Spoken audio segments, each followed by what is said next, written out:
Hola, muy buenas noches. El 20 de enero de 2025, lunes, inicio de semana. Y el día de hoy, como siempre, me presento para quienes no me conocen. Soy Jorge Alfredo Clemente Pérez. En redes me pueden encontrar como Clemente Pérez Jorge Alfredo. En YouTube, en el canal de textos en Comento. Y en las demás redes sociales como Clemente Pérez Jorge Alfredo. Esta noche conversaremos acerca del acontecimiento que ha centrado la atención del mundo, consistente en el juramento y la toma de protesta como presidente de los Estados Unidos de Norteamérica al señor Donald Trump. Y no hablaremos particularmente de él. Lo que trataremos de hacer acá es más o menos un recorrido del contexto general que deja su discurso de toma de posesión, las diferentes tesis que ha venido sosteniendo durante su campaña y una vez que fue electo y hasta el día de hoy en su toma de posesión, y los efectos que estas tesis nos permiten visualizar para generar más o menos una idea de qué es lo que está sucediendo en los Estados Unidos. Y desde luego, lo que ocurre en un país vecino, pues siempre afecta directamente a México. En principio, a mí me gustaría decir que el día de hoy ocurrimos a ver los estertores finales de la derrota de la democracia en los Estados Unidos y el inicio o el encumbramiento de una nueva forma de gobierno llamada plutocracia. No significa ello, y ustedes mejor que nadie lo saben, que sea necesariamente un término que yo esté utilizando en este momento en detrimento del concepto de democracia, como si la plutocracia tuviera que ser una antítesis negativa. Es simplemente comentar el cambio real en el formato de gobierno que está sucediéndose allá y tratar de analizar no solo las causas, sino los efectos que esto tendrá, para que podamos entender un poco más sobre lo que vamos a discurrir y a compartir el día de hoy. Vamos a aproximarnos un poco al contexto de plutocracia, para que esto nos ayude a entender un poco mejor a qué me refiero y por qué la conjetura que estoy tratando de compartir con ustedes para ver si coinciden conmigo. En principio, de la democracia no hablaremos, porque la democracia es algo que básicamente todos sabemos qué es el gobierno del pueblo, demos, pueblo, kratos, poder, y es una forma de gobierno con la que estamos muy familiarizados y no tendría mucho sentido uh, hablar sobre ella, en la medida que además ya hay otras diversas materiales que he subido, en donde hemos hablado particularmente sobre ella. Entonces no vamos a entretenernos aquí, sino más bien pondremos un poco más de atención en entender lo que es la plutocracia, que es a lo que yo me refiero, es el tránsito que está viviendo Estados Unidos entre la democracia y la plutocracia. La plutocracia viene del griego ploutos, que significa riqueza, y kratos, que significa poder, plutocracia. Es una forma de oligarquía en la que una sociedad está gobernada o controlada por una minoría formada por miembros acaudalados, o sea, ricos. El primer uso conocido de este término se debe a Jenofonte. En su visión clásica, la plutocracia suele considerarse un tipo de oligarquía. Se trata pues de un tipo de mandato imperativo y vinculante que establece un nexo de unión entre eh, los plutócratas y el mandatario. Plutócratas son aquellos, digamos, la gente que ostenta el poder económico. Esta estructura suele aparecer en sistemas de gobierno en los que quienes ostentan el poder político y legislativo son operarios del poder económico o de los agentes del poder económico. La primera mención histórica del término plutocracia proviene, como ya dije, del griego Genofonte, en referencia a la situación política existente en Atenas en aquel entonces, previa a las reformas de Solón. Los cipeis, que eran los caballeros económicamente pudientes en Atenas en aquella época, eran dueños de la mayor parte de las tierras y de los esclavos. Habían controlado el proceso político en Atenas, imponiendo medidas destinadas a excluir a las clases bajas del gobierno de la ciudad y gobernando exclusivamente para sus propios intereses. Sus políticas, que incluían la esclavización de ciudadanos que no pudieran hacer frente a sus deudas y la exclusión de su participación política, prácticamente son, digamos que, distintivos importantes en la plutocracia. Esto causó una serie de crisis políticas en Atenas que culminaron con las reformas de Solón, que eran leyes que garantizaban el voto de todos los ciudadanos independientemente de sus ingresos, e incluso establecieron que algunos cargos públicos fueran asignados de forma aleatoria entre los ciudadanos para inhibir los efectos de la plutocracia. Esa es una de las reformas, las de Solón, que mayor incidencia tuvo en la perpetración de la democracia, en la medida que la democracia era verdaderamente un servicio social. Tan era así que ni siquiera se trataba de que los ciudadanos buscaran ocupar un cargo público, sino que eran elegidos de manera aleatoria, en una especie de servicio a la comunidad. Pues bien, esto es básicamente lo que hemos visto el día de hoy materializarse en los Estados Unidos. Me refiero al tránsito entre la democracia y la plutocracia. Estados Unidos camina de una democracia hacia una plutocracia donde el poder económico no se distingue del político. Y las batallas públicas encarnadas que veremos en lo sucesivo se sostendrán entre los competidores de los mismos nichos de interés comercial y económico, peleando por tener influencia en las determinaciones del gobierno, que de todas maneras será plutocrático. El pueblo tendrá que esperar o reconquistar su lugar en el desarrollo e instrumentación de las políticas públicas de aquel país en la medida que la historia lo demande o que su propio interés lo considere. Para nosotros no hay formas de gobierno bueno o malas, son los gobernantes finalmente los que materializan el resultado de que una monarquía parlamentaria pueda ser buena o mala, o una democracia dura y pura puede ser buena o mala. Hay cantidad de países que se llaman democráticos y probablemente lo último que tengan son las características esenciales de esa forma de gobierno. Es decir, no se trata de la denominación, sino se trata de la naturaleza del cambio que se está dando en Estados Unidos, de una forma de gobierno democrática, como ellos se llamaban, según como ellos vean la democracia, a una forma de gobierno plutocrática que se materializa conforme vamos a ver ahora.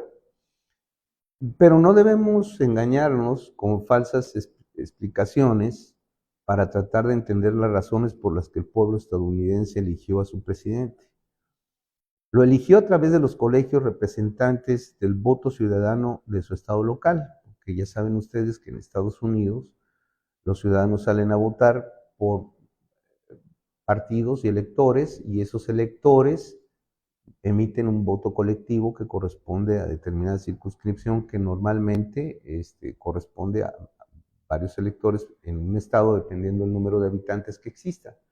Entonces los que realmente hacen el ejercicio electoral son los electores, no directos, sino digamos secundarios.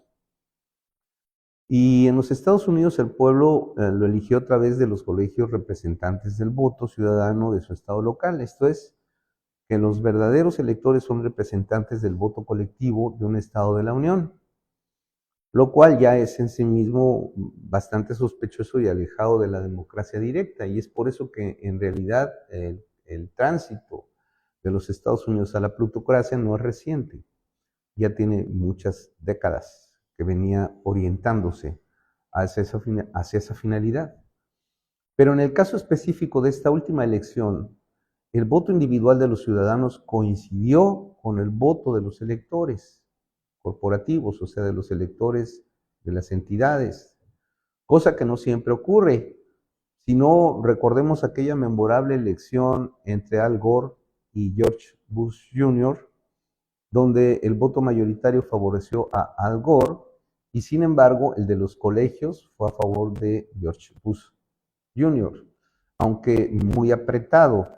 Y la contienda terminó decidiéndose por un juez federal que había sido nombrado, por cierto, por el expresidente de los Estados Unidos, George Bush Sr.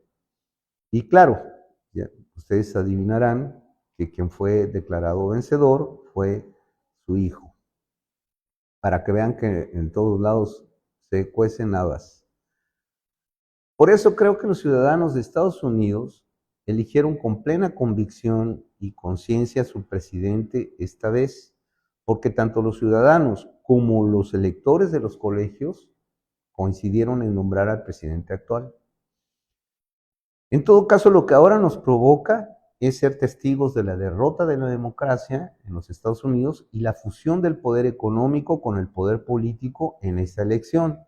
Así nos toca ver la victoria de la plutocracia en el país vecino.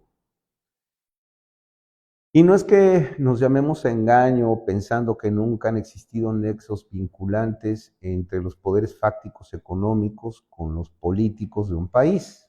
Sabemos que siempre ha existido esa clase de confabulación entre los poderes fácticos y los poderes formales electos, en donde en una cierta confabulación dirigen el rumbo del país, dándole una orientación específica para beneficiarse unos y otros. No se trata de que uno no entienda que esto sucede en la política práctica, sino que ambas, en este caso en los Estados Unidos, ambas facciones,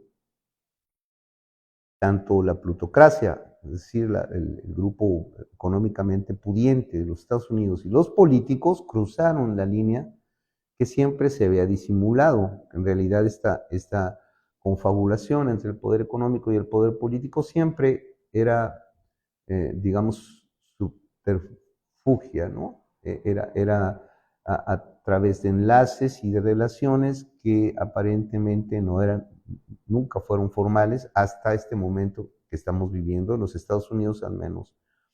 Aunque en Estados Unidos era más común, desde luego, porque incluso existe lobby que permite que los sectores económicamente importantes del país logren hacer lobby entre los congresistas, porque al final del día pueden financiar sus campañas, etcétera, y eso siempre fue permitiendo que permeara el poder económico en el poder político.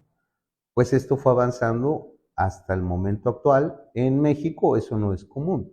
En México, en realidad, al contrario, la dirección, por lo menos ahora, en los últimos 10 años, es tratar de alejar el poder económico del poder político y diferenciar los intereses de un grupo y de otro. Entonces, para nosotros no es tan común como para los habitantes de los Estados Unidos, donde es bastante común ver al poder económico intervenir en las decisiones políticas del país.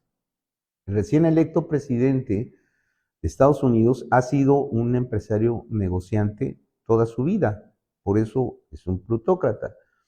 Y la inclusión de uno de los hombres más ricos del mundo como Elon Musk, junto con otros miembros de primer nivel de su gabinete, desnudan claramente esta realidad.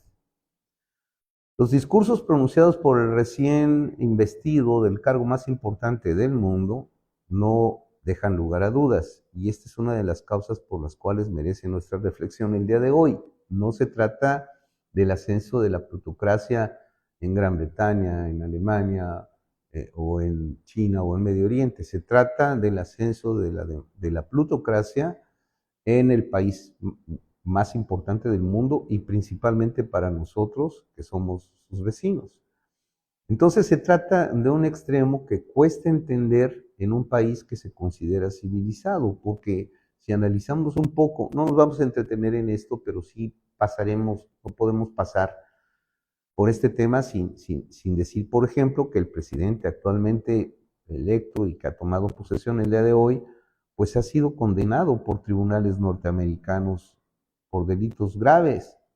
Para decirlo tal cual, se trata de un convicto culpable de delitos graves en Estados Unidos por tribunales, con discursos, algunos de los cuales se han considerado por los medios de comunicación y también por la opinión pública como misógenos, discriminatorios, mesiánicos, que deberían preocupar a Latinoamérica, Europa y Asia. Pero no ocurre en Estados Unidos y la primera pregunta sería ¿por qué? O sea, ¿por qué si en el mundo causan este nivel de preocupación, en los Estados Unidos lo ven tan natural? Y yo creo que todo esto tiene que ver con algo que vamos a ver en un segundo. Sus pronunciamientos están basados en el destino manifiesto de los Estados Unidos. Por eso los ciudadanos de Estados Unidos no lo ven tan extraño, porque el destino manifiesto en sí descansa en principios mesiánicos colectivos, donde se establece una cierta obligación y convicción de los norteamericanos a ser llamados para cumplir la misión de guiar al mundo. Entonces el destino manifiesto es como el signo que ellos de una manera extraña han sido elegidos a seguir para gobernar en el mundo, y los norteamericanos consideran el destino manifiesto casi como un credo. El mismo presidente, ya en lo individual, en su discurso de toma de protesta al cargo, hizo referencia a que había salvado la vida en un atentado porque Dios le había asignado la tarea de gobernar y convertir a Estados Unidos en el guía del mundo. Pues estos son discursos mesiánicos, uno en lo individual, el otro en lo colectivo. Les confieso que originalmente yo había pensado hacer un material para explicar las razones por las que no debían preocuparnos los discursos disruptivos del actual presidente de Estados Unidos. Pero es que después de escuchar hoy su posicionamiento al tomar protesta, me ha dejado mudo y con muchas dudas. Los temas relativos al nombre del Golfo de México y su intención de cambiarle el nombre por Golfo de América, las deportaciones masivas y la amenaza del aumento de aranceles a las importaciones, en realidad tienen solución práctica y no merecerían mayor inquietud. Lo que sí causó sorpresa en mí fue el anuncio de que haría los trámites para declarar terroristas a los grupos del crimen organizado que incursionan en el narcotráfico. Esa es una declaración haciendo saber que aplicará extraterritorialmente sus leyes al mundo con la facultad de invadir territorios de países soberanos, ya sea directamente con fuerzas armadas o mediante operaciones encubiertas. Pues es una declaración que implica y dice muchas cosas. Y este es un mensaje aparte que lleva un primer destinatario, y en este caso es México. Por un reflejo de aprendizaje recordé algunas de las cosas que aprendí cuando estudié un posgrado en la Escuela Diplomática de España. Ese recuerdo me trajo la idea de que existe un principio básico que rige toda clase de negociación. Ese principio básico consiste en que cualquiera que sea el tema sujeto a negociación debe contar con opciones o alternativas de solución. Es decir, posibilidades alternas de solucionar un problema que no pasen por la propuesta inicial en la medida que se supone que esta causaría un daño mayor al que ya ocasiona el problema que se pretende resolver. Pensando en eso estoy. Es decir, ¿qué opciones tendría México para impedir semejante despropósito a través de la negociación? ¿Qué opciones? Especialmente tratándose de narcotráfico que constituye un problema mundial con estas características.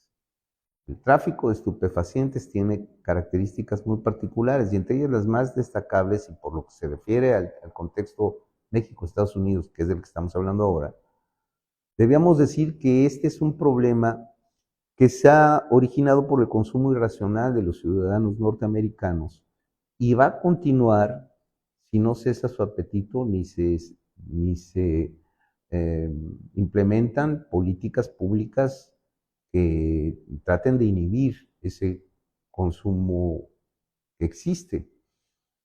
Aunque terminara Estados Unidos por invadir todos los países del mundo, de todas maneras continuaría el consumo y por lo tanto continuaría el tráfico de estos estupefacientes porque el consumo lo genera.